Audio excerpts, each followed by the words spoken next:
Welcome to Curriculum Camp 2021's Fireside Chat. Normally, if this were old school curriculum camp, we would be around a fire and we would be having some beverages. But Dr. Roland Mitchell always is in conversation with us for the Fireside Chat, and he is our dean. So I call him Dr. Mitchell. I should probably call him Dean Mitchell, but oftentimes you will see him. He's walking the halls of Peabody, and he's also often on thinking walks in the quad near the Campanile. He's taught me to take thinking walks as part of my grad program, and he's going to serve as our respondent to Dr. Stovall for this Fireside Chat. Dr. Mitchell has authored 6 books and numerous other scholarly works, and his research focuses on higher education, critical race theory, narrative inquiry, just to name a few, and he has co-authored Troubling Method, Narrative Research as being with 2 of our attendees, CTP Emerita faculty, Dr. Petra Hendry, and CTP alumnus, Dr. Paul Eaton from Sam Houston State. He serves as the director of the Louisiana Summit on African American Male Educational Success. He's an advisory board member of the Louisiana Department of Child and Family Services, and associate board member of the Campus Federal Credit Union, and for his ongoing service at meeting the needs of underrepresented populations in education. He has been awarded the David A. Kahn Award for Exemplary Service by the Baton Rouge Youth Coalition. So welcome, Dr. Mitchell, and we are ready to go. Okay, so first, I'd like to say welcome to this whole group. I am beside myself about having Dr. David Stovall join us as our fireside speaker. Now, as Anita alluded to, and there are folks on the call that can actually tell you about this, there was a time when this fireside chat was actually around a fire. And it really was meant for us to get together, be outside of the educational space, and so we thought differently. There was a real fire. There tended to be a whole lot of wine, great conversations, great laughter, but also sometimes raised voices, tears, hard disagreements. But at the end of the day, there was an ongoing commitment to basically us as a group having the hard conversations to move us forward as a community, to think and to sit with the difficult parts of education and being in community in general. If you think about the list of former speakers that were here, it tells you a lot about the types of conversations. Folks like, of course, Bill Dahl and Bill Parnar, who founded curriculum theory at LSU and the project, regularly there. We've had everybody from Cynthia Tyson, our very own Petra Hendry, who in addition to basically moving this thing forward in so many ways, continue to work with students. And once again, as you can see, she's here. We had Elaine Richardson, we had Cameron McCarthy, just last year, Denise Talaferro-Bazile, and of course, our very own Baton Rouge native, Lisa Delpit. And even as I think about the conversations that have happened, Patty Lather, when I think about the conversations that have happened, I get excited about just thinking about what's already happened. And Dr. Stovall fits directly into that tradition. In a lot of ways, he knows several of those scholars personally, their colleagues, mentors, friends, and family members. So Dave fits exactly here. Now, I'd be remiss if I did not recognize that in what is truly proven to be a challenge, and you can make the case of our lifetime during this pandemic, the ingenuity, the stubborn commitment of our students and the entire educational collective represented across North America, meaning we have folks from the United States as well as folks in Canada that are participating here. Y'all have held on and made it possible. Dr. Paul Eaton, I want to give you a shout out because you're the one that helped basically take the curriculum theory project into the 21st century. So you helped us with social media, and that work that you did so early on is the only reason this is happening now. So kudos, good brother. Your contributions are still recognized today. Now, I also, come on, Paul, we appreciate you, baby. I cannot, there's no way that I could not recognize how important the LSU College of Human Sciences and Education Curriculum Theory Student Collaborative has been to continuing this tradition. Even before there was a collaborative, this conference is about the students, and y'all came through again, so kudos. And of course, the faculty from C2P, our amazing leader who has stepped in and just done amazing work and learned it on the job. the St. Bernard chapter of the LSU Alumni Association, Professor Dr. Molly Quinn. Thank you for making this possible. And Dr. Patricia Henry, you see that your professorship is continuing on in sound hands. Kudos, Molly. You're doing what needs to be done. Now, this is gonna sound like a cliche, so don't judge me, but it's all true. To our speaker, based on his contributions to curriculum theory, ed foundations, ed philosophy, sociology of education, and education for justice broadly defined, this brother needs no introduction. We know his work, we know who he is in the field, so that's not what we need. But I will tell you this. This is a not so well kept secret. I'm claiming Dave as a Louisiana man. He's in McKinley all the time. Not only does he work in McKinley, he's done work at LSU. He's constantly in Baton Rouge as well as spend even more time in New Orleans. So really it's hard for me to say that I'm making an introduction. I'm just welcoming family back home. So we're claiming you, Dave, and hell, you know the city better than I do, Dave, so take it for what it's worth. Real quickly, I want to give the formal bio, but even as I give you a relatively just a snippet of who he is, there's so much more that you can hear about Dave. So he's a professor of African American Studies and Criminology, Law, and Social Justice at the University of Illinois, Chicago. His scholarship investigates critical race theory, the relationship between housing and education, and the intersection of race, place, and school. In an attempt to bring theory to action, he works with community organizations and schools to address issues of equity, justice, and abolishing the school-to-prison nexus. And keep in mind, that framing, we've written at LSU about the school-to-prison pipeline. But that piece that Dave adds as far as the nexus, I hope that we get a chance to engage that. That's good stuff. So work with us. I hope we can hear a little bit about it. His work led him to become a member of the design team for the Greater Lawndale Little Village School of Social Justice, which opened in the fall of 2005. His book, Born Out of Struggle, tells a lot about his work in that community. And it's one of the books that we'll be using, and I'm teaching a critical race theory course in the summer. A couple of folks that are on the call are actually in the class. So get ready, Chantel. I'm gonna have you reading, baby. Get ready. It's gonna be deep. Patricia, you know that they complained about your reading list because you made them read so much. I'm trying to carry on that tradition. So I'm trying to learn from you, Patricia. I hadn't let it go. Further, his work with communities, students, and teachers, his work manifests itself in the involvement with the People's Education Movement, a collection of classroom teachers, community members, students, and university professors in Chicago, Los Angeles, and the Bay Area, who engage in collaborative community projects centered on creating relevant curriculum. In addition to his duties and responsibilities as a professor at UIC, he also serves as a volunteer social studies teacher at Greater Lawndale Little Village School for Social Justice. Now, like I said, that's just a snippet. That's the formal stuff. You can go on the internet, you can find so much about the work that Dr. Stovall and the numerous awards that he's gotten. But that being said, I kind of shared this on the front end of some of the folks that are on the call. Dave often, when you hear him talk, refers to himself as being low tech, but it's hard to believe that he's low tech because if you Google David O. Stovall, man, you're gonna find so much of him on the internet with his talks, his numerous presentations, his challenges. And I honestly, when I'm trying to figure out how to have the hard conversations with groups that I know aren't used to seeing somebody like me in that space, I go and I look at Dave. And this is how you know I'm telling the truth.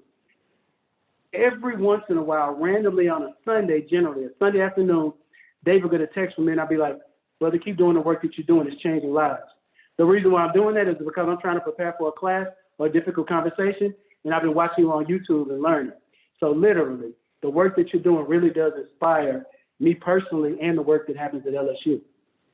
So that being said, I want to close out with two really, and I promise, short stories that I think are going to be telling. And a CV nor the internet really gets you to understand this.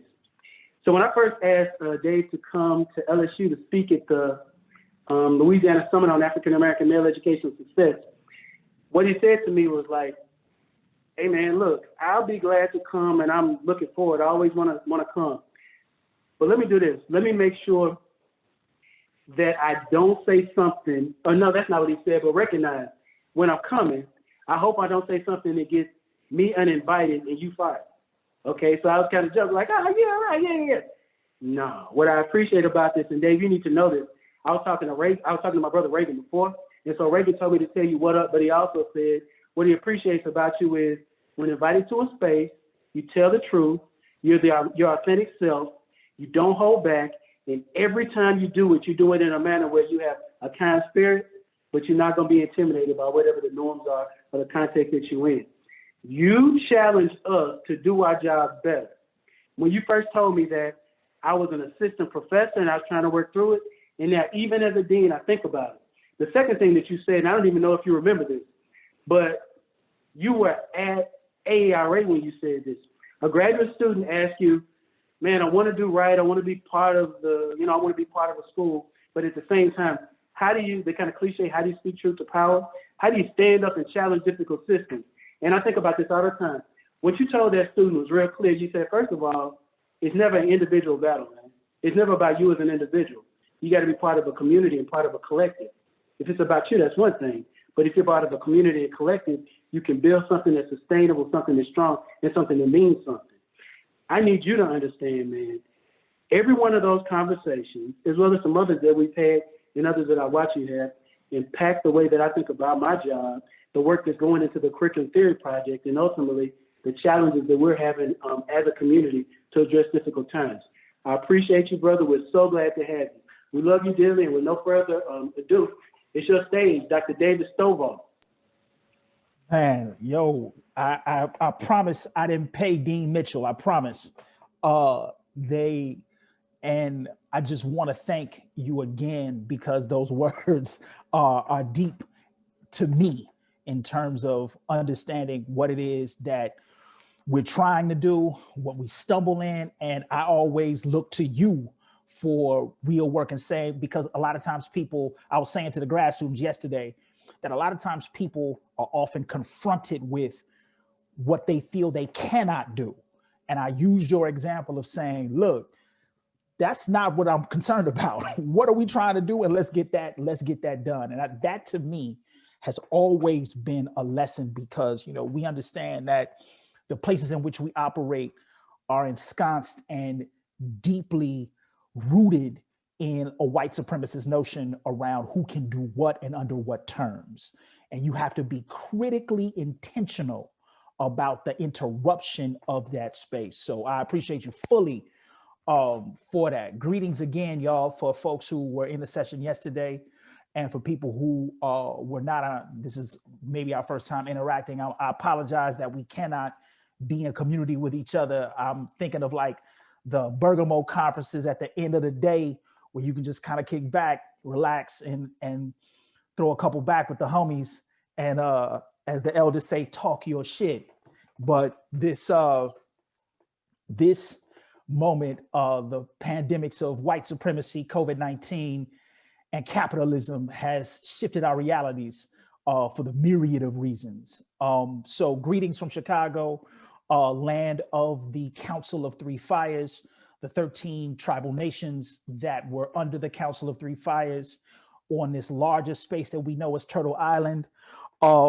And really, I want to thank again, and I think it's important to say you all's names, Anita Dubrock, Cher Ahmed, Molly Quinn, Jingwen Liu, Jacqueline Bach, and Cindy Ashley, again, because it's important to put your names in the wind when we talk about the commitment to make this work happen. So thank you again for being consistent with me throughout this year. And for folks who may not know this, I mean, they've been in contact with me for over a year around making sure that things were happening. So I truly appreciate that because that work is invaluable, right? And when you start doing stuff in ways and trying to coordinate in all of these different conditions, and especially in this kind of Zoom COVID menagerie, you have to really do things with even more intention, right? So our work has actually increased in this Zoom moment. So thank you all again for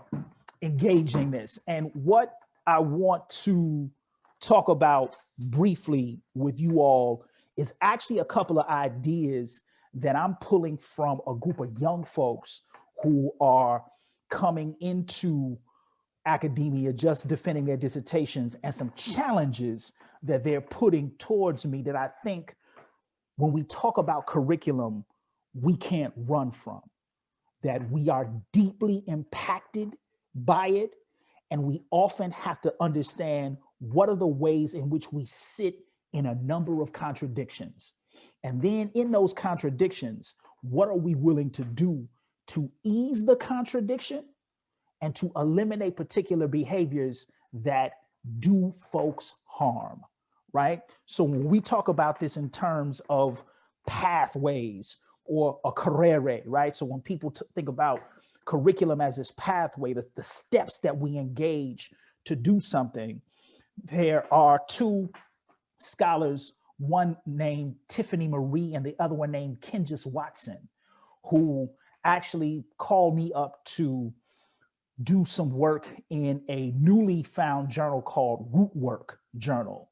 And one of the ideas of root work is to think about our world and what do we need to return to? So what are our indigenous lessons that we have forgotten? And how will those lessons, when we come back to them, be keys to our liberation? And one of the things that they often talk about is something called curricular violence. And I actually use that term not just to be polemic with you all or to say something slick. I use curricular violence because I want us to understand the severity of the situation, right? And when we understand the severity of the situation, we are now keyed into taking into account what does it mean to perpetually be in a situation where people feel it is their right to miseducate you, right? So I've gone in a number of different directions here, but let's think about this. What does it mean to be in a space where it is thought of as normal, right, and good to miseducate a population? And then secondly, us thinking about what is the purpose of that miseducation? Now, the classic text by Carter G. Woodson, The Miseducation of the Negro, comes from a particular place that I think we have to go back and really understand what Carter G. Woodson was doing. Carter G. Woodson was a teacher, and he was what was referred to at the time as a Thomasite, meaning that after the Filipino-American War, he went on a ship called the USS Thomas to go to the Philippines and to teach Filipino youth about the United States. What it was an act of imperialism, colonization, and violence. They tried to strip Filipino youth of their history. They tried to forcibly push them into a space where their humanity was removed. In fact, some of your first instances of waterboarding actually happened in the Philippines, and they used to refer to it as the Filipino solution. So now, when we start to think about this, and one of the ways, the places where this kind of waterboarding would happen would be in schools when young people resisted. So now, when we start to think about what Carter G. Woodson saw, and he looked at what was happening in that space, and when he returned to the United States from the USS Thomas, he vowed to never participate in any act of US imperialism or colonialism. After that, 20 years after that experience, he wrote The Miseducation of the Negro. He was reflecting on the violence that was inflicted on young people and related that violence to what was happening to Black youth in the 20s and 30s.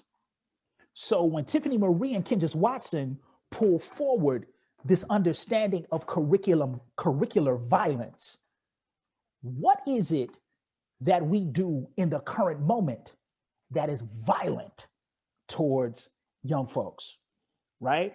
Not in terms of, and remember, there is a structural violence, there is a physical violence, there is a mental violence. So now when we think about quote unquote schooling, what is its connection to structural violence and what some people refer to as a psychic violence, right? Something that bears down on your psyche. And this was a challenge that folks used to put to Bill Dahl and Bill Pinar to say, well, look, we can't think that the larger project of schooling was intended to educate anyone. And because it wasn't, we got to be clear about what was it intended to do. And now when we think about this in K-12 spaces, what is this space and what will we comply with? Will we comply with the violent behavior that seeks to erase who our students are? Or will we do something that is actively participating in the interruption of this process that is rooted in violence? And I think this is important, and for folks who read Zeus Leonardo or what have you, he talks about this idea of understanding violence and the role of violence in terms of colonization and the role of violence in terms of getting people to coerce to schooling. And he was reading Frantz Fanon, and Frantz Fanon was actually commenting on the liberation struggles of North Africa. And what was happening in places like Algiers was that people were refusing the education of the French. And they were saying that we will not uphold France as the end all be all in terms of what we aspire to be. We are Algerian people, and we will self-determine what type of education we will actually get. And in that space often is the reclaiming of language and culture. So now when we think about the reclamation of language and culture, what does it mean to engage in a practice that is up against white supremacy, and white supremacy in a very different way? Now, let me be clear, and I think this is important. Many times when we hear the term white supremacy, we conflate that with white supremacist terror. They're different things. And an easy way to think about it is that white supremacist terror is just one part of white supremacy. White supremacy is a little more ubiquitous.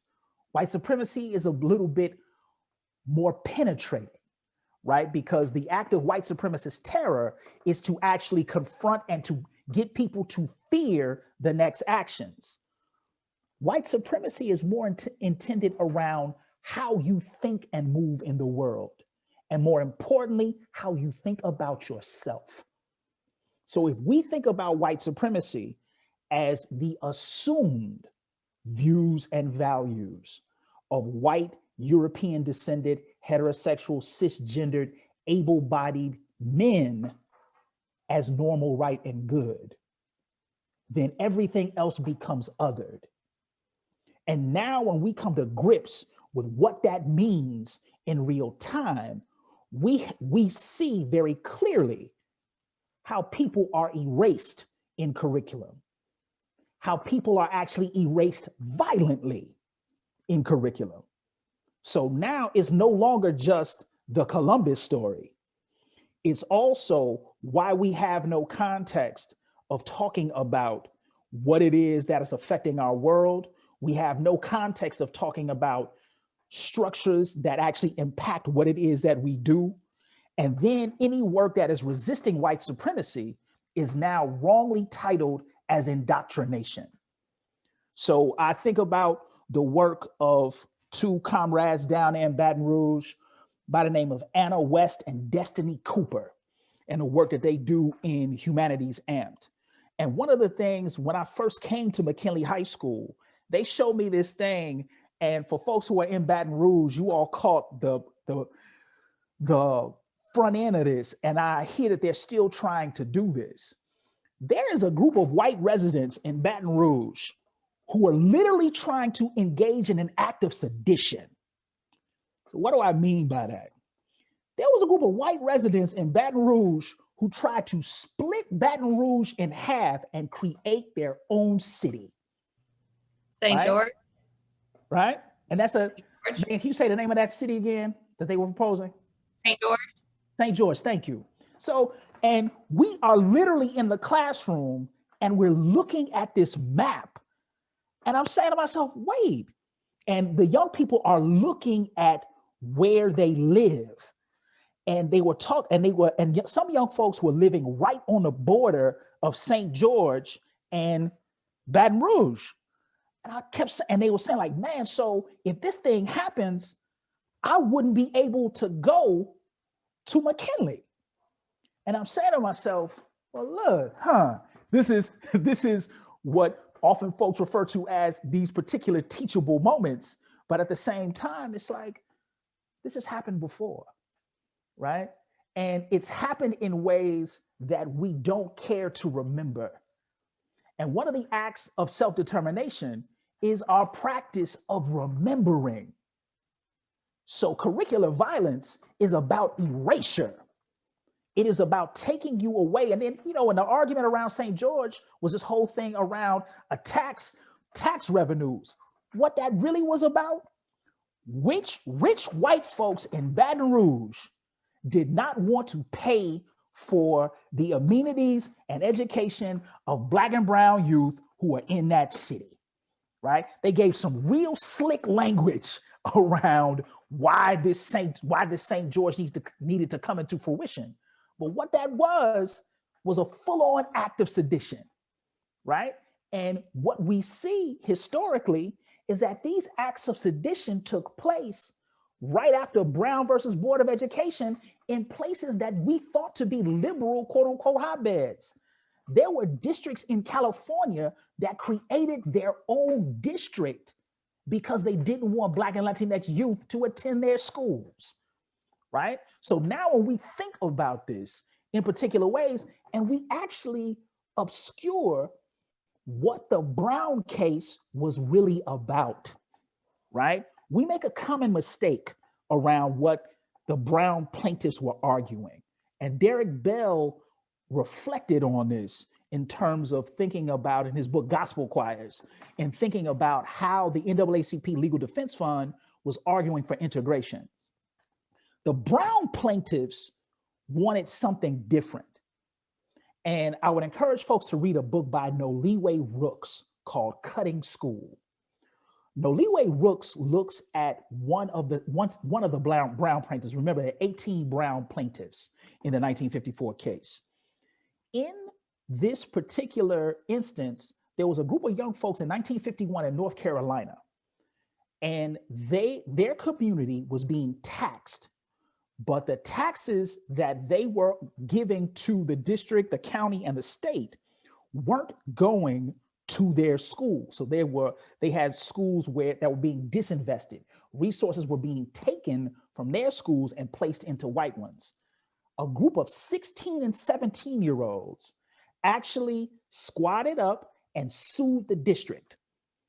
The NAACP Legal Defense Fund found this particular case and then connected it to the Brown case. Remember, the Brown family lived across the street from a school that they could not attend. The argument was not about going to that school.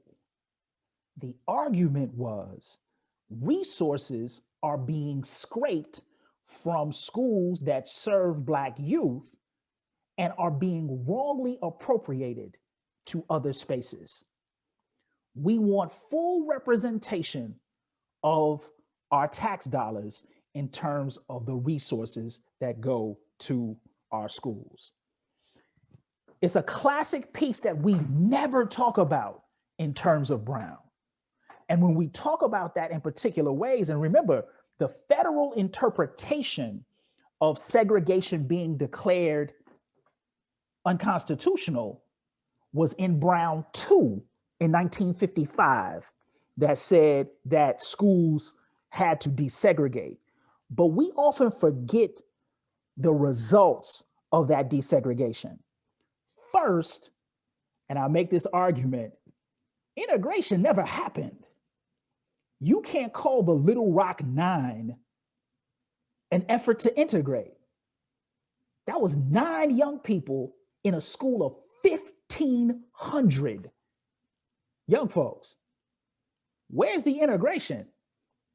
Where is any type of representation that could potentially protect those young folks to the point for 4 weeks, they had to have the National Guard in those schools? If you think about close to where you all are, some of you all are in Baton Rouge, think about Ruby Bridges. Ruby Bridges was 6 years old as one girl sent into a school, and that's referred to as integration. And what people said, and this was often a critique, we never asked for any of this. What we demanded was a place where we could self-determine. And I would encourage folks to read the work of Vanessa Siddle Walker, particularly her book, The Lost Education of Horace Tate. Because what she talks about in there are teachers who literally figured out that the NAACP Legal Defense Fund was going to argue for integration. And what they were saying was, we want representation. We want the same resources that are put into those schools that we're seeing in this moment. And that we know that this half-ended process towards integration will actually put us more in harm's way. And this type of piece is often dismissed historically. And I think the work of folks like Charles Ogletree, Vanessa Siddle Walker, Derek Bell really put this back into the conversation. But there's something else there. And I think when we begin to address this, we can now start to figure out what the contradictions are. And I mentioned this to the group of grad students yesterday. We have to come to grips with something that's a little more troubling. And I think that even though these situations are deeply troubling, we have to come to grips with the fact that because schooling in its traditional sense was never intended to educate anyone, we are actively seeing the results of those moments. Now, I'm making a distinction between schooling and education, and I think it's important to state this. When we talk about school, I'm talking about the order and compliance that's regulated by the district to say that this is completion. Often, that order and compliance is your capacity to regurgitate and demonstrate your proximity to whiteness.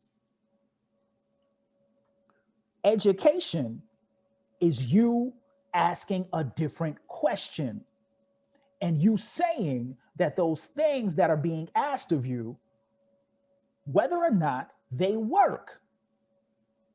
And this is the conundrum that we're always in curriculum. We know a ton of this shit does not work. And we still do it. So when does it actually end, right? So we know this is violent as hell for young folks. I mean, I used to start my classes with my high schools and I would say, look, given the history of US schooling, me holding the position as teacher, it is no good reason for you to trust me. That trust has to be proven. Because if I do not prove that I am trustworthy, that I am the agent of violence and death. Right now, my high schools will look at me like, Stovall, you own one. Damn, homie, it's first period. What you doing? Damn. Like, I ain't mean to, I want to walk into that one. And I'm always just like, look, man, if we just like, and in Chicago, one of the stations is, Stovall, you always on 10, right? It's like, man, it's 8 o'clock in the morning. What are you doing, man? You come in the gate on 10. It's like, man, I ain't even woke up yet. And you talking about white supremacy, capitalism, people out in the streets, machetes, all types of shit. What are you doing, man? And I'm like, look, I'm only bringing this to you all because that's how it was brought to me, right? And what I have to do is to say, like, look, when you all are sitting in those spaces and you're saying to yourself, this is some bullshit. Most of the times you are absolutely right. So now, what does it mean to understand the act of solidarity with young folks who are in a space where they know this thing has no connection to who they are and what it is that they're trying to do? And because it has no connection, we should understand it as violent and connected to the acts of white supremacy. So now when we think about this in real time, what does it mean to interrupt this, right? And I don't say this as someone on high, right? I say this as someone who is deeply ensconced in this contradiction, right? We're looking at this thing here in the state of Illinois where we have to apply for a waiver to suspend testing. No young person has died because they couldn't take a test. But we got hella young people in harm's way when they are in multi-generational households and in a building with bad ventilation, which we know the science tells us is the worst space you can be in relationship to COVID. So now when we think about this, what are we willing to do? And again, I'm not asking that question theoretically, right? I'm not asking that question as something far away. I'm asking that question as intimately. What are we willing to do? What is the interruption? And now, how are we willing to stand steadfast in that interruption? Because we understand the violence that has taken place here, right? We have to understand generations of violence that have taken place, right? And what they are connected to, whether it be housing insecurity, food insecurity, whether it be connected to employment, access to healthcare, right? So as educators, one of the responsibilities is to understand what we are connected to. And if we understand our connection, then the work that we do is different. And this becomes an important mechanism because, you know, many of you all have begun to hear the word abolition. And full disclosure, I'm on the Abolitionist Teachers Network. I'm on a board for the Abolitionist Teachers Network. Me and Bettina Love, Farima Porkhorshid, we go back, and I am undoubtedly proud to support their work. And we've had to come to this question around what is the abolitionist purpose of teaching, right? Because we have to come to grips with abolition was not just in its original sense, the ending of slavery, but abolition was the ending of the ideas and institutions that justified it. So there is still abolition work to be done. The United States incarcerates the most people in the world, per capita and proportionately, and in real numbers.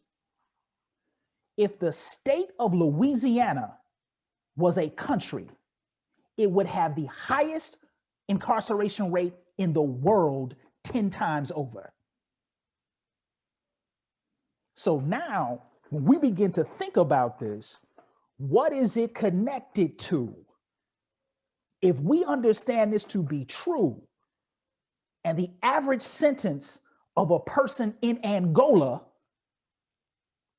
is 25 years, and 25 years to life that is reviewed by a parole board that is ensconced in corruption, right? That's the one thing we share that solidarity with you all in terms of Illinois. So when you look at Illinois and Louisiana, the Illinois and Louisiana are the two states that have the highest number of incarcerated elected officials, right? And we always oscillate back and forth between who has the most, right? So this thing around putting this in context, what does it mean? Because for all those folks who are in Angola, I'm always asking the question, what was their educational experience? What were they denied? And what were they structurally denied? So now, in terms of asking this question, and something I put to my college students, my college undergrads, I say, look, what is the intent of miseducating you?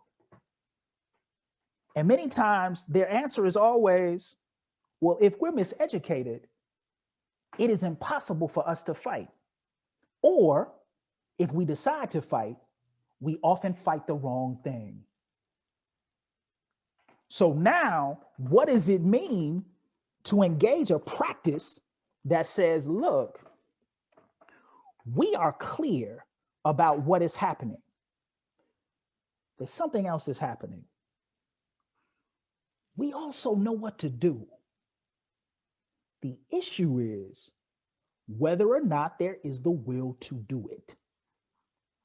Right? We know exactly what to do. We know exactly what high energy, intentional education for young folks of color look like. We know who can do that work. We even know in some ways how to train them, but we will not do it. And the question becomes, who does it advantage when we do not do it? Right? And again, I'm not saying this is someone far away. I'm saying this is someone every day who walks the streets and sees young folks who are trying to figure things out. And the conversation that I have with them can't start with, do you know what's happening? Right? Because young folks look at you like, well, what do you mean? The conversation should always be, do you know that something has been stolen from you? Right? And as my friend Patrick Kamayan would start his classes, he would say, something has been stolen from you, but you have no idea what it is. You feel it. You can say what's wrong. But now, in this class, we're going to name it. And we're going to name it how it operates in your life. And we're going to be intentional about it. And when we name it, now we duly have the responsibility to shift our conditions. Right? So now when we think about, and the first vocabulary word or word wall, or however folks get down in your respective states, the first word he uses is dispossession. What does it mean for a people to be dispossessed? What does it mean to have something removed from you? Knowledge of self, ability to self-determine, language, culture, ways of knowing and being. And for you academic folks, your epistemology, ontology, and axiology, right? I can't even believe I said that shit. It's Saturday, right? So this thing around even thinking about what is happening. So now when we start to think about the ways in which these things have all been shifted to Western Enlightenment thought around rationality, like Denise Taliaferro Brazil always reminds us. Now, what is the intentional interruption around that particular way of doing and knowing? And does abolition, the practice of ending those things that dehumanize, harm, maim, marginalize, and isolate, do we begin to engage that as a practice of ending curricular violence? And if we are committed to that, then what does it look like? And one of the things that really becomes important around abolition is an understanding that this is not anything new. We say the same thing in CRT, right? In critical race theory, one of the most important things to understand about critical race theory, it is not new. But what it was, and the thing that gets misinterpreted, is that it was a call to do something. It is a call to join forces with people. It is a call for solidarity. So now, when we start to engage those particular practices, abolition says, well, who has been harmed? What has been the rationale for their harm? What do we do to restore? What is our practice of healing? And what does it mean long term to end the practices and institutions that have justified this? Now, let me say this outright.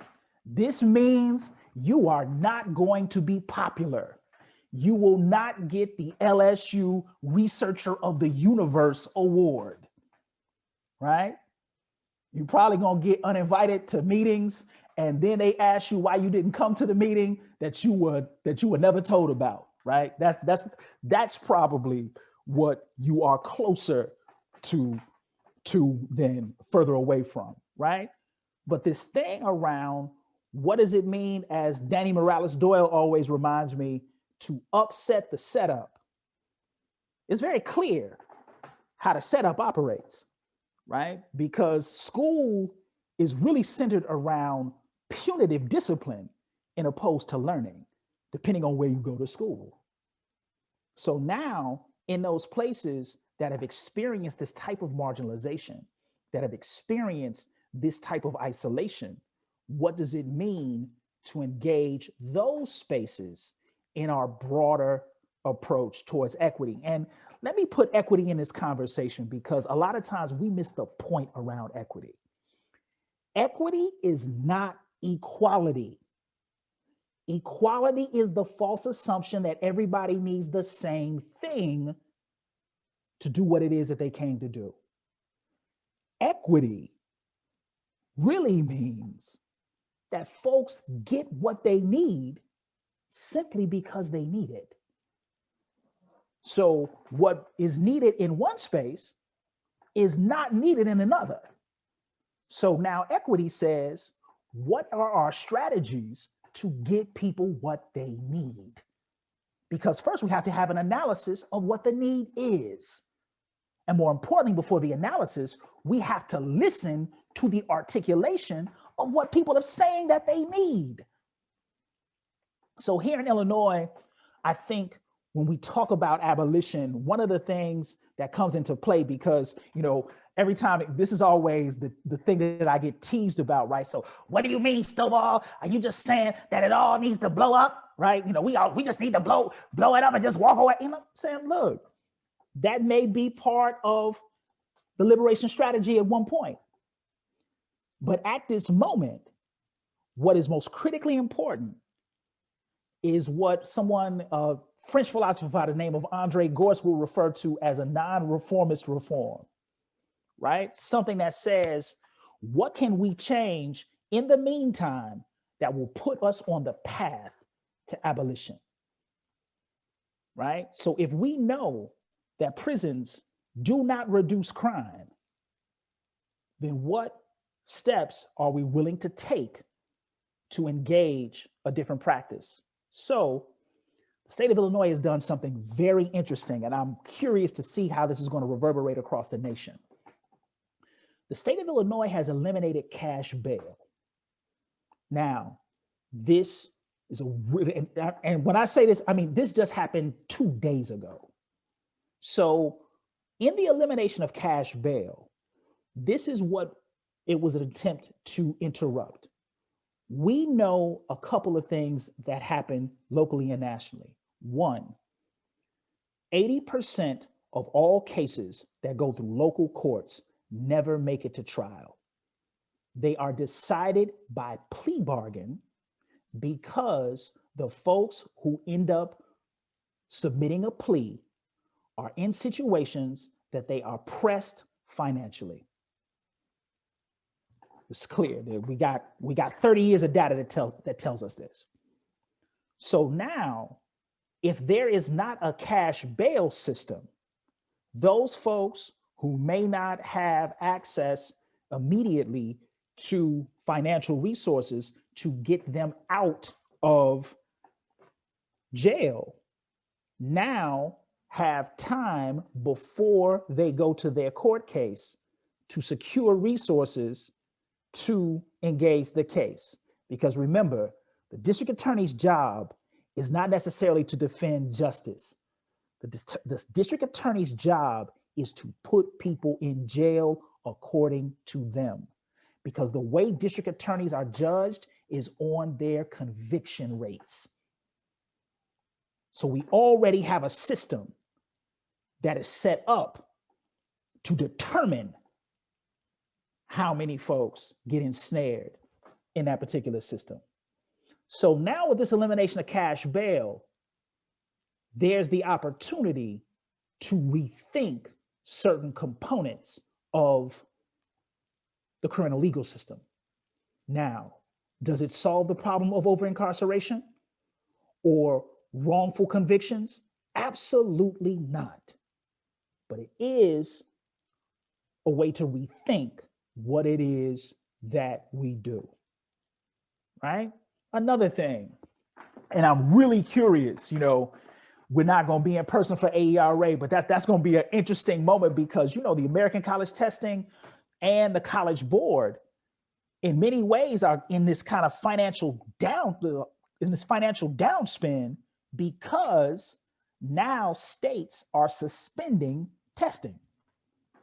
And we had a conversation yesterday about some states who try to do it and then the feds kind of pulled back on them and tried to charge them in a particular way and not let them do it. But here's what we know from psychometrics. The best thing a test can test is how well a young person takes that test. That's all your psychometrics, right? So we know this, right? And they do not predict graduation. They do not predict aptitude. They only test how well you take a test, right? And this broader construct around, we haven't even gotten to the issue of normed referencing, right? So for the psychometrician homies, you know, they talk about this all the time. Normed referencing is the practice of people deciding what answers will be counted as correct. So let's look at the setup. When you take a standardized test, they tell you to choose the what answer. The best. Who determined the best? And why is that determination based on the way a bunch of rich white kids in affluent suburbs answered the question? I can't make this up, y'all. So now, when we start to think about this in real time, when you think about the end of or the legalization of marijuana, and you see how folks are moving in particular states, but what other states, and here in Illinois, an interesting thing happened. We have a lieutenant governor by the name of Juliana Stratton who did something that was really important. She said, okay, it's cool. You want to legalize herb? No problem. But here's what we have to do. If it becomes legal, then you must expunge all the cases previous to the date that it was made legal. So now, all of those weed cases in Illinois have been expunged. Now, there's another part of this. You have to make sure that the folks who have their cases expunged have access to legally sell what they were arrested for. It's different type of work, right? And that kind of non-reformist reform allows us to think about what this means long term, right? So when we see people raise up, and now when we see people being upcharged, right, for a false war on drugs, or this war on gangs, or this war on Black and brown people, we now have to rethink what is it that we have come to do? And why does the naming of these things become so dangerous? And why does the naming of these things put you in the category of the indoctrinator? When all you've done is said, there's another set of events that are happening here.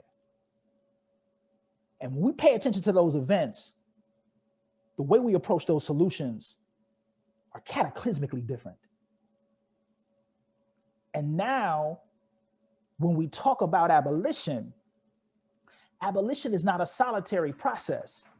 It is not something that you will do by yourself. It is not something that you will claim and get a cape and swoop down and swoop all the Black and brown babies going through these things. We are talking about a longitudinal process that is going to have you ask the deeper questions of yourself. So when we talk about curriculum development, we talk about teacher development, what we're really talking about is self-development. You are not separate from the instances that you are in. You are deeply engaged in those spaces. And you will actually make a decision that you will support the life of your students, or you will be the harbinger of death. And I say it that explicitly because this is what we know. If a world is never intended to do right by you, they will demonstrate in every capacity how much you are devalued and how much they consider you disposable. So now, abolition is the push against disposability.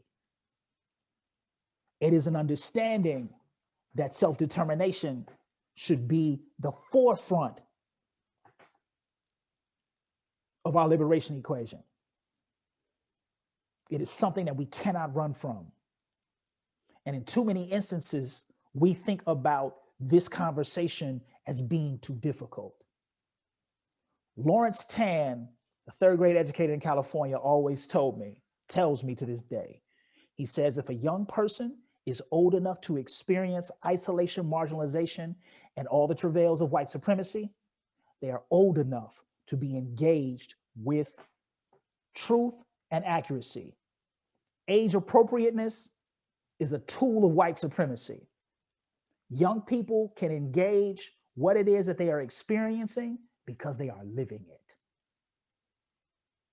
So now, if we are intentional about this, these rent strikes that are happening, these efforts to decarcerate, these essential worker uprisings, these are all things that we should be taking with asking the question, how do we curricularize movement building? And this is a question that I've been challenged with by one of my comrades, Asif Wilson. He always talks about, if we curricularize movement building, then we allow ourselves to see the practices that people have engaged to change their conditions. We now provide a resource guidepost and potentially a roadmap to do our work differently. Now, a lot of folks may see this and say, well, Stovall, that's just not what I do. That is perfectly fine. But I want you to be clear about whatever it is that you do. And I want you to be clear about how this affects folks. And I want you to be clear as to whether or not it supports their life or their death. And that will not be determined by you. So this thing around, you can't, I'm the greatest teacher. And then your students say, that is some bullshit. Quit playing with me. You suck. So now we have to think about, what does it mean to think about that differently? Because they are the determinants on whether or not you have engaged in anything around empowerment, right? I always cringe when people say, we seek to empower the students. I'm like, wait, you can't determine empowerment, right? The young folks are the ones who will determine the empowerment, because they are saying that we understand our power because we got to move on it. So now it's this thing, right? The scholar Eve Ewing, who's a close friend, she always says, Stovall, this is all I need. If 70% of all of us in educational research and K-12 teaching made a decision not to suck, we would be okay, right? But many of us have been ensconced in these order and compliances that do nothing for the folk that we care about. It only reifies the condition. But more importantly, the work moving forward will require us engaging in acts of solidarity, in projects of demonstration, and in work that we can actually exchange with each other. So now abolition is connected to our capacity to build and learn. If you are intent on destroying this thing that is dehumanized folks, now you have to ask the question, what are you willing to build? Because you can make this anarchistic, but that ends quickly. The thing is, what are you willing to build? Whom are you willing to build it with? And now, how do we engage it fugitively? Right? So Michael Dumas always reminded me, said, look, fugitivity means you've made a decision to run. You are not running from something, but you are running to something. You have to make a decision what you are running to and who you are running with. Right? So this thing around being clear about this. I used to work with a principal whose mantra was, the answer to the district, your first answer to any question from the district must always be no. And he said, the no is a contingent answer.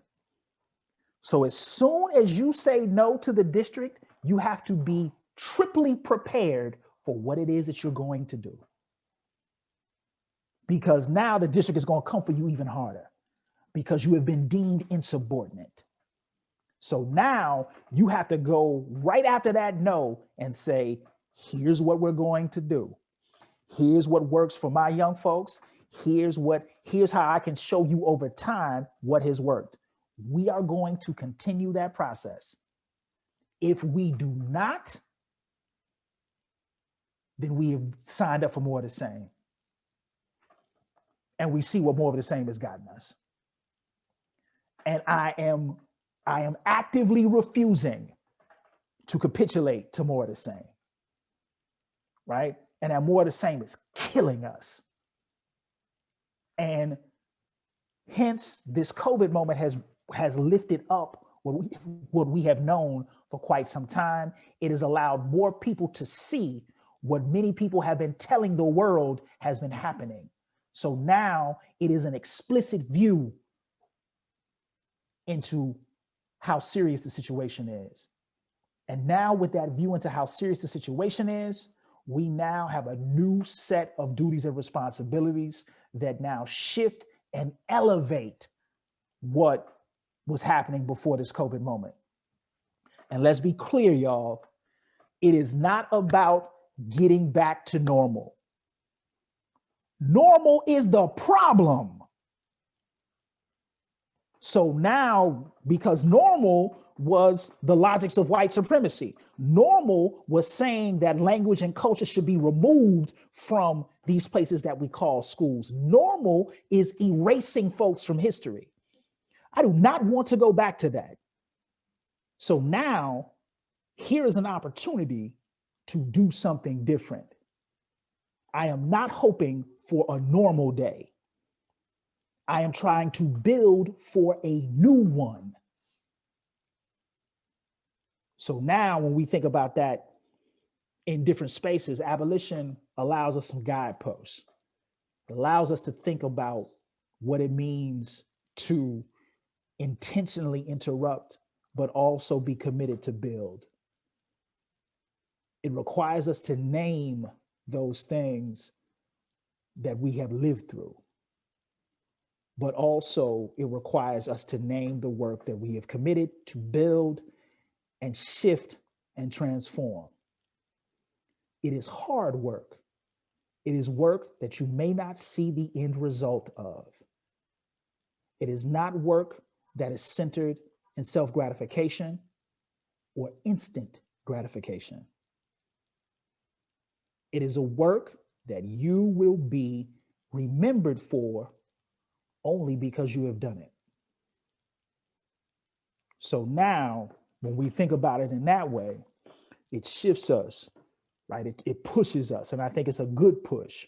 And I think we have a moment to really think about some practices that we can end right now, like standardized testing, like thinking about even rethinking grades, right? Like rethinking discipline. So now we are in this moment, and the window to engage this is very small. So we have to be intentional. So I appreciate y'all for having somebody like myself to talk wild to you all on a Saturday evening when folks, if we were in community with each other, would probably be around a campfire, hopefully not throwing hands, right? But you know, these moments get intense. So at the same time, let me stop there. And I hope that what I'm saying is making sense. And I say this to you all, not as someone with these explicit answers as much as someone who is also struggling to figure this out, right? I'm not claiming expertise here as much as I'm claiming a commitment to try to work in a particular way, right? So let me stop there. Thank y'all. And then Dean Mitchell, I know, is offering some responses, and then we can get in a broader conversation, maybe with some questions. So thank y'all again. Thank you. Thank you, Dr. Stovall. Powerful words, powerful words. Look at it, man. There are a ton of questions in the chat box. And I want to do two things. One, I want to challenge folks to unmute and to ask the questions, because it means something as a community for you to hear them from the people asking the question. And I just have one quick question, actually, that was in the chat box that I want you to kind of kick the conversation off with. Talk to me about the relationship between abolitionists in the sense that you described around education and abolitionists as we read about around prison abolitionists, and particularly as it relates to the way that you described the relationship that Illinois and Louisiana have as far as prisons, and particularly for-profit prisons. Mm-hmm. Yeah, I think thank you for that question. This is really an issue that myself, and actually thanks to Kinjison and Tiffany, I've actually started to engage even more. And I wrote this piece about something that I was referring to as school abolition, and school in quotes, and school being this order and compliance. And abolishing that order and compliance would mean something else. And remember, in prison abolition, the argument is that prisons are not the way to reduce or result or solve harm, right? Prisons are much more situated around captivity and eternal punishment, right? There's nothing restorative in a prison. There's nothing transformative in a prison. And even when those attempts are made to actually do transformative or rehabilitative work, those programs are always the first eliminated, right? So this thing is always critical to understand that is the argument that prison abolitionists are making, right? Prisons do not solve crime. Prisons do not reduce crime. We do not have any substantive data that tells us that they are doing that particular work. It is a system of punishment that actually now creates a window for people to recidivate. So the most important thing about prisons is not just who enters them, but when people are released, who comes back. So now when we look at some states, you got recidivism rates of 60 and 70%, right? Because they have been locked out of being able to do any type of life-sustaining work, right? So I think this becomes critically important. So when we talk about schools, we are no longer talking about a school to prison pipeline. We're actually talking about a school and prison nexus. The rules are the same. And the easiest way to explain the school prison nexus is the school has become the prison because the prison has laid the groundwork for what school should look like.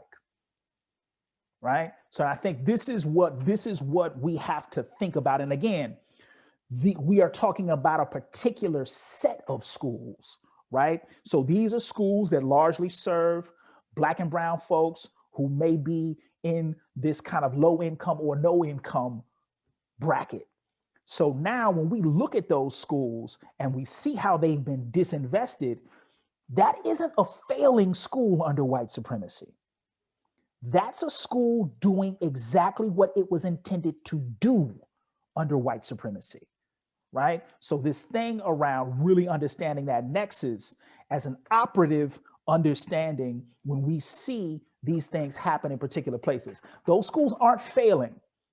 They're doing exactly what they were intended to do for that particular population, right? Along the lines of race, class, gender, age, ability, and sexual orientation, right? So I think the understanding of how that operates becomes critical. And that article around school abolition, I was borrowing completely from prison abolitionists in talking about what are the strategies and practices that we use to end that type of suffering and the rationale for that suffering, right? So this thing around how do we begin to think about harm in a very different way, not just the conventional victim, but also the person who has engaged in the act of harm, right? How have they been affected? And schools, in many cases, do not do that, right? There is no restitution for the quote unquote bully,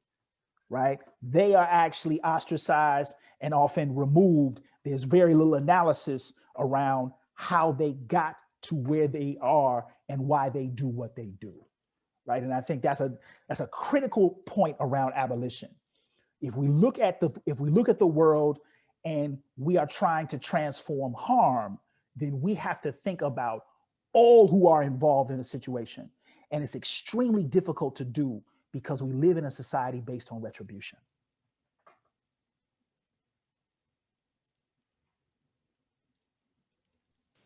That's powerful, man. Well, questions from the group? So, hi, can you guys hear me? Yep. All right, so my name is Adrianisha Frazier. I am a third-year doctoral student at LSU. My program is curriculum and instruction with a focus in science education.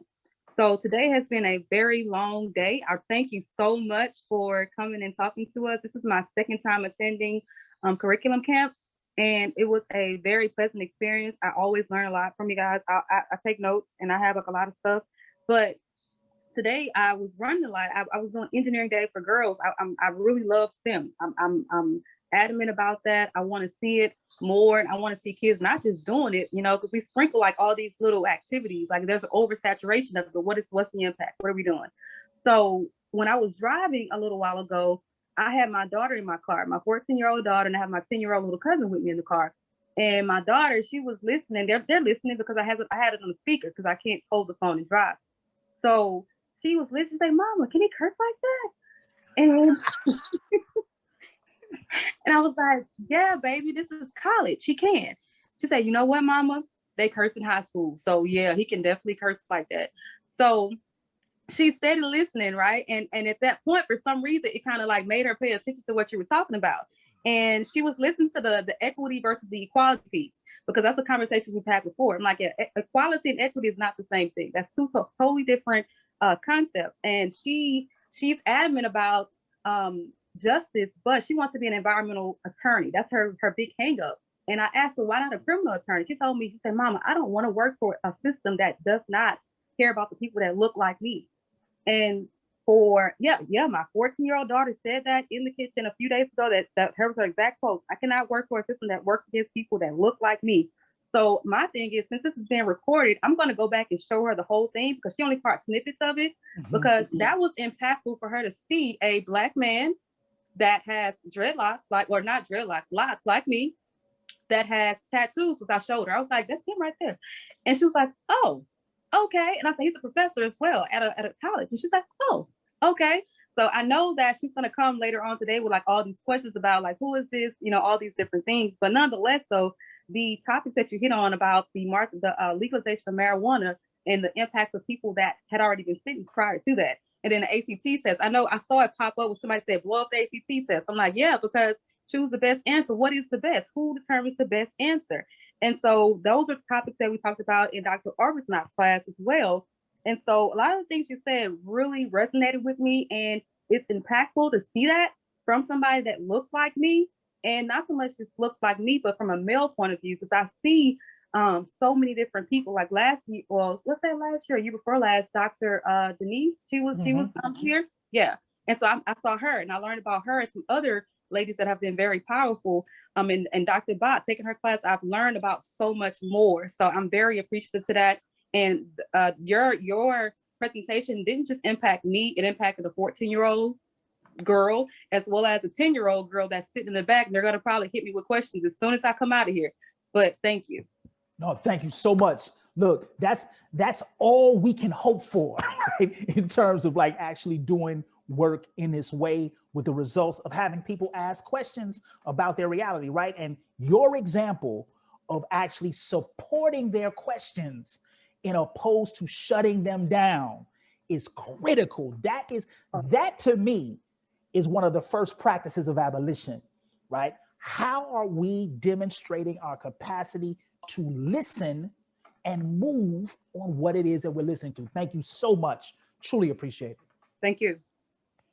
I have a question. And my inner Malcolm X is bursting out and I'm trying to contain myself.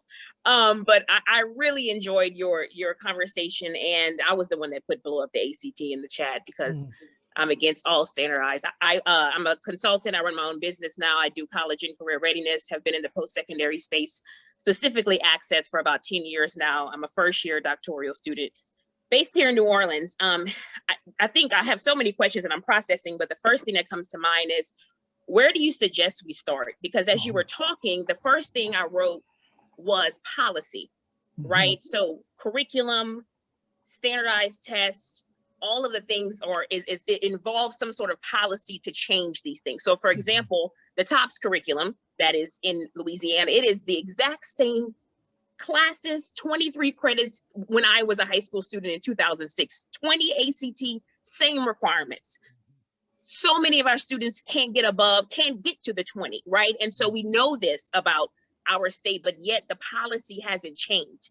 And so I guess my question is, like, where do we begin? Because a lot of us have been doing programming, a lot of us have started the work that you're explaining, but it's still it comes down to a white conservative man who makes those decisions, right? When it comes to a board of regents, a board of supervisors, a curriculum board, a dean or whatnot, how do we push the needle when it's someone else that has to make those decisions? Yep. Thank you so much for that question, Chantel. I think the first and also thank you for being your authentic self, because a lot of us don't show up our authentic self in these spaces and lean towards white supremacy culture and anti-Blackness. So I appreciate you just stepping in and being a full authentic self in this space.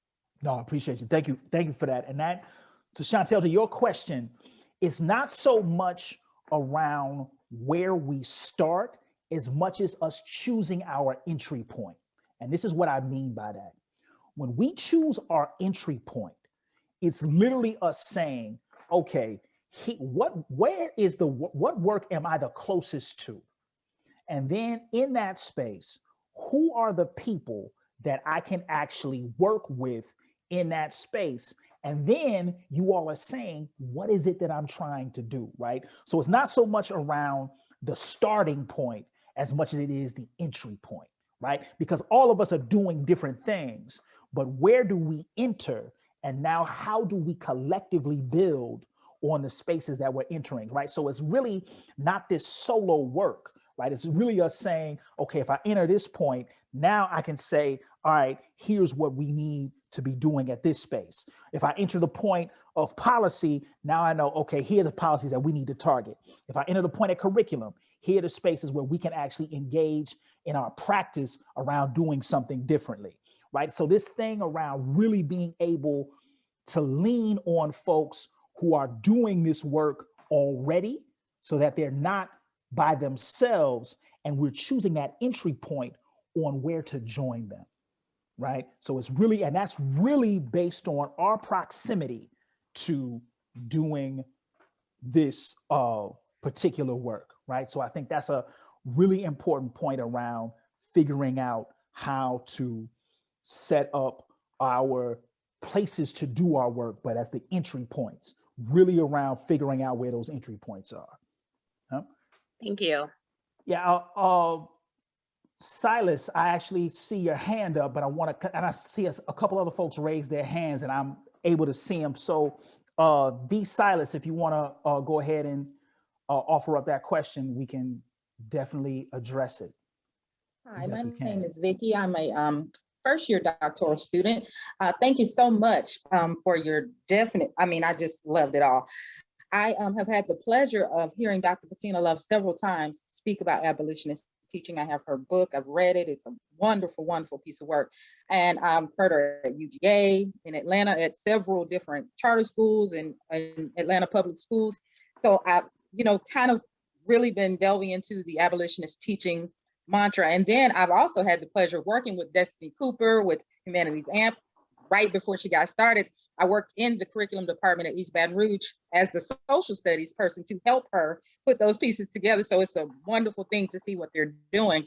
But my question more lies in the realm of Louisiana is getting ready to revise their Louisiana curriculum in social studies. Mm-hmm. And my mind is thinking about that based off what you're saying. My mind is triggered because I think based off of those spaces you just mentioned, where can that department, and I wish somebody, and I hope somebody on this is working with them, like to begin that work to show, because as a former social studies teacher, you have your standards, yes, that you teach, but then you also fill in the spaces and the gaps that are missing if you're really doing what you're, meant to do with your students, and especially minority students.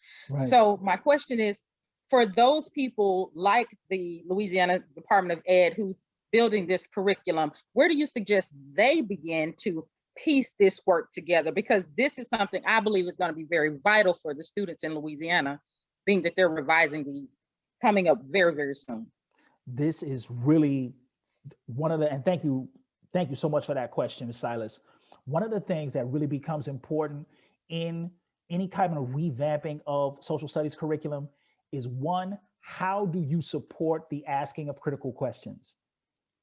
Second, how does the curriculum intend to include the culture of the students that are in those particular spaces, right? And this is there, and this is an interesting thing because, they do, state boards of education, they do poor white folks dirty too, right? So this whole thing around, like, if you think about Louisiana, right, like why is there no real conversation about French Arcadia, right? That always tripped me out. It was like, man, look, you in Louisiana, you ain't got no discussion about French Arcadia, right? Because why? The French Arcadians were prisoners, right? So this thing around really putting that into this particular conversation, right? And some of those, there was actually an Arcadian rebellion, right, against the colonizing forces. So now when you think about these particular spaces, we now have to think about how do we support critical questions, or what Paulo Freire would already refer to as a problem-posing curriculum. So now in social studies, where are our spaces of interrogation? Where are we looking at spaces around asking these critical questions, right? It's not just the Louisiana Purchase, but it's literally all the rationales around even creating a state of Louisiana, right? So this thing around pushing us to begin to ask those critical questions. Now, to your point, you have to instantly be prepared for the opposition. And I think that's a really important piece for everybody on this Zoom call, right? So once you start to move towards justice, you need to understand that opposition is coming, and they're gonna come hard. So now you have to be prepared for them coming. And one of the ways in preparing for them to come is to say, look, social studies in its intent was to bore you. Now, how do you interrupt the orthodoxy of boredom? Now, A lot of folks will get, and I say this as a former social studies teacher, and I always would tell my students that, look, this shit was actually meant to bore you, right? It was actually intended to numb you into silence. So now, because I'm not going to do that, we got to think about these questions. And there will be some folks in there who will be unsettled by that. But then other folks will say, you know what? Yeah, we need to engage that, and really kind of building out how to support the asking of critical questions, how to support problem posing curriculum, and then how to support folks doing deep interrogations of their physical and social environments, right? I think those are critical in testing spaces.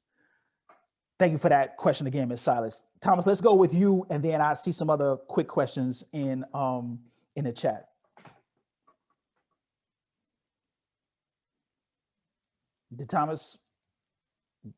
Did he disappear my Zoom? Yeah, Thomas, go ahead. Are you unmuted, or are you? Yeah, you might be muted, or it might be your. He's unmuted, but we can't hear him. Yeah, let me come back. We'll come back to you, Thomas. These whole things around, you all were asking questions about graduate education and testing. Man, it's interesting. I actually graduated from a program that did not have a GRE requirement, right? And you got a lot of colleges of education that are moving away from this, right? The one stickler department is often educational psychology. And it's interesting because the psychometricians in the space know that it doesn't have any predictive measure, but folks get into this thing around analytics and logic, and it makes no sense, but you're starting to see a whole movement of colleges of education that are stepping away from the GRE. I'm actually in a Department of Criminology, Law, and Justice, and we are also moving away from the GRE because we know it doesn't tell us anything. And there are more and more folks that are recognizing this reality. I want to be respectful of you all's time, so let's go ahead, Thomas. If you can get on now, let me go ahead and address your question, and we can go from there. Can you hear me now? Yep, perfect. Oh, thank God. Hey, thank you for the presentation, and sorry for the issues. I'm asking the question as an international, so I'm from Germany, and I'm going back. And when you talk as maybe a critical race theorist, you talk about disruptions, and I think about the United States abroad. The United States has, and as a German, I'm very aware of that, West German, and the United States has always relied on an empire enacting a big soft power to language schools, to academic positions, to other positions abroad. And I realized coming here that I have not only been ignorant to critical race theory, even though we have at University of Mainz, for example, one of my former universities, where we have a department for American studies that even renamed itself to the Obama Institute.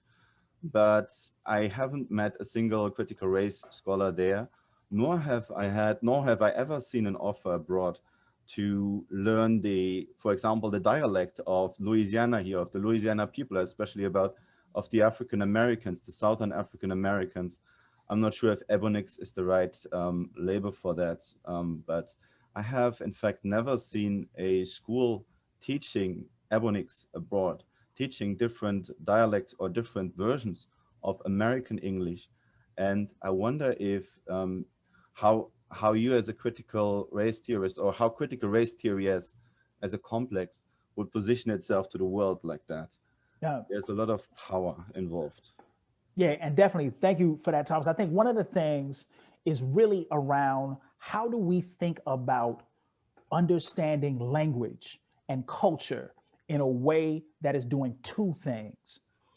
One, this language and culture is supporting the well-being of a people, right? So when we think about this, sometimes in critical anthropology, sometimes in critical cultural anthropology or critical geography, you see people talk about what in our practice of culture, the duties and responsibilities and the practices that actually support well-being and upliftment, right? And I think when you use those frames, it becomes important to now think about how do you enter this practice of someone who does not know, right? And in what way are you being informed around knowing?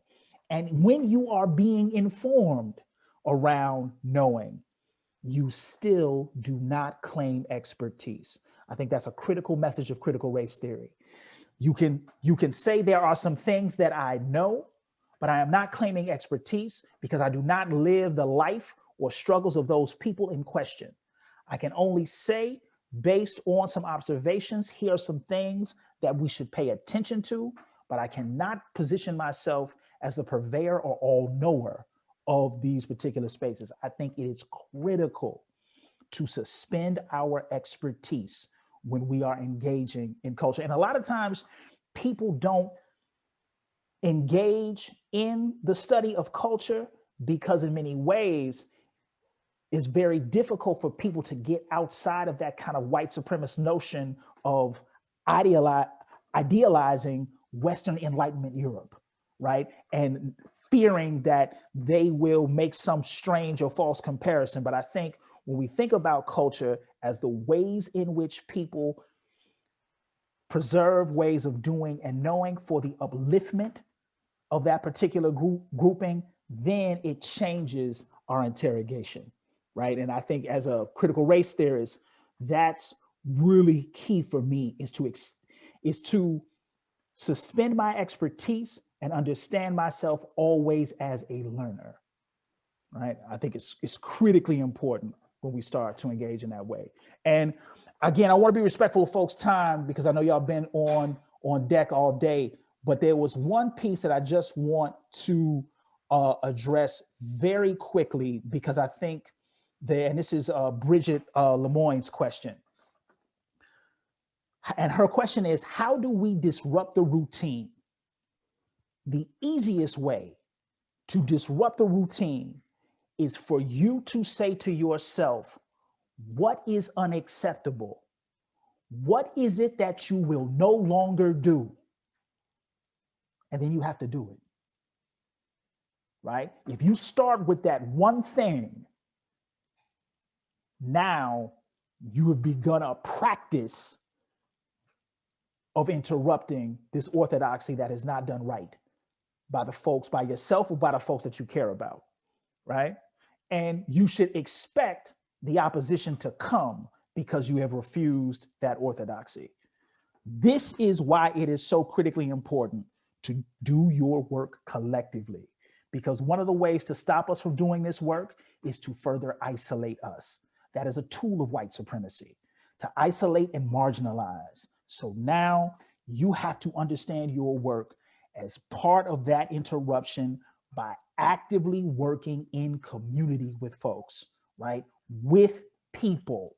But again, when you disrupt that routine, the first question you're saying to yourself, what is unacceptable, right?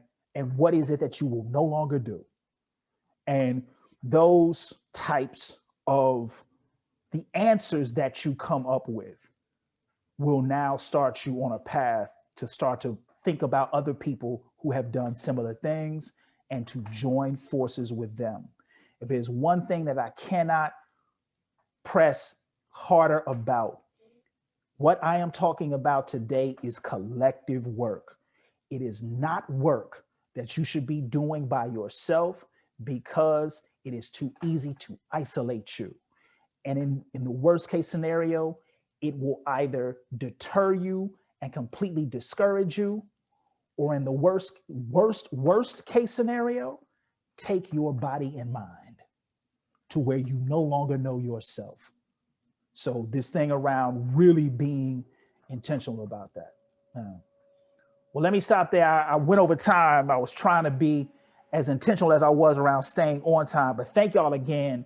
I hope my comments were making sense, and really appreciate everyone for getting me to these spaces and being able to be in community with you all. Thank you all again. So Dr. Thank you. Stovall, even though you ran over, no one left. All 55 of us are still here. So y'all, I'm just gonna say a little bit about the Graduate Collaborative. I'm gonna put our socials in the chat. I'm also going to thankful for the virtual format that I'm gonna put our schedule in the chat as well. You are all welcome to join us for any of our events this semester, and we really hope that you'll come along, and please feel free to continue the conversation on our social media. We would love chatting with you. So let me find the schedule, and there it is. So Dr. Quinn will close us out. Dr. Quinn is our director, and she has inevitably supported us through planning this since last March. So Dr. Quinn, take it away. Well, first of all, I don't know if everyone knows Anita, Cher, and Jing Wen, but what a wonderful conference that you all have put together, and all the labor that you have taken up, a true labor of love. Thank you so much. You inspire me. And Dave, it's very hard to end this conversation. We've been humble, we've been inspired, we've been called. I think somebody in the chat, they were ready to pass around the collection plate. And I think if we were around the fires, many of us would have been hardly saying amen. So thank you so much for that. And I hope we'll continue these conversations. Roland, thank you for your presence and the strong support of the college and the School of Education. And for all of you, thanks for coming and sharing the generative, wonderful, provocative, inspiring work that you're doing. Please stay connected with us, and we can continue these conversations. And everyone, please take very good care, and let us all take good care of each other in these very challenging times. So thank you, and good night, everyone.